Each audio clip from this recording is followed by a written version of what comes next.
ప్రతి జీవుడు తన కర్మానుసారం ఈ విశ్వంలోని వివిధ జాతులలో వివిధ లోకాల్లో తిరుగుతుంటాడు. కోట్లాది జీవరాశుల్లో ఒకానొక భాగ్యవంతుడు భక్తులత బీజాన్ని పొందుతాడు.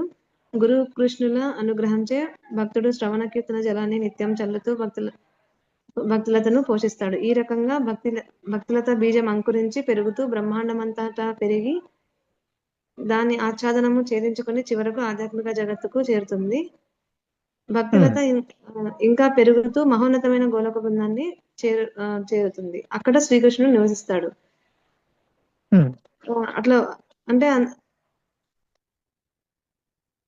ఒక భక్తుడు మాత్రమే వెళ్తారు అని, అంతమందిలో కూడా ఒకానొక భక్తుడు మాత్రమే వెళ్తారు అని ఉంది ప్రభుజీ. అంటే ఎట్లా అర్థం చేసుకోవాలి ప్రభుజీ?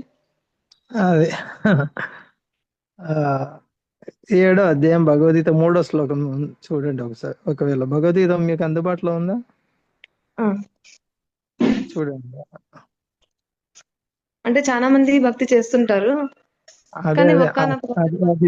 అది చూడండి, మీకు అది చూసిన తర్వాత మీకు అర్థమవుతుంది. హరే కృష్ణ ప్రణామం ప్రభుజీ. చదవండి.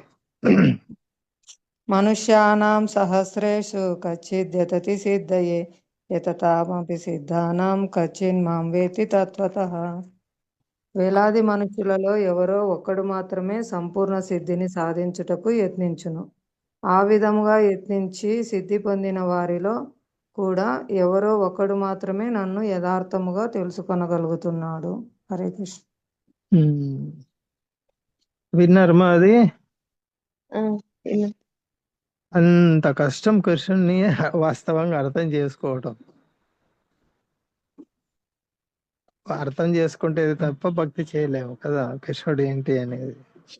అయితే ఇప్పుడు మీ ప్రశ్న ఏంటంటే, ఇంతమంది చేస్తున్నారు కదా, వీళ్ళ ఎవరో ఒక్కరైనా వెళ్ళేది అని. అక్కడ అర్థం ఏంటంటే, కృష్ణుని అర్థం చేసుకోవడం చాలా చాలా చాలా చాలా చాలా చాలా చాలా కష్టం.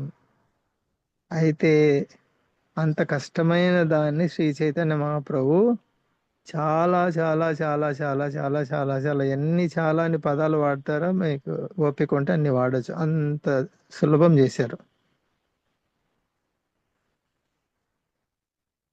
అందువల్ల చాలా చాలా చాలా చాలా చాలా చాలా మంది వెళ్తారు. అర్థమవుతుందా?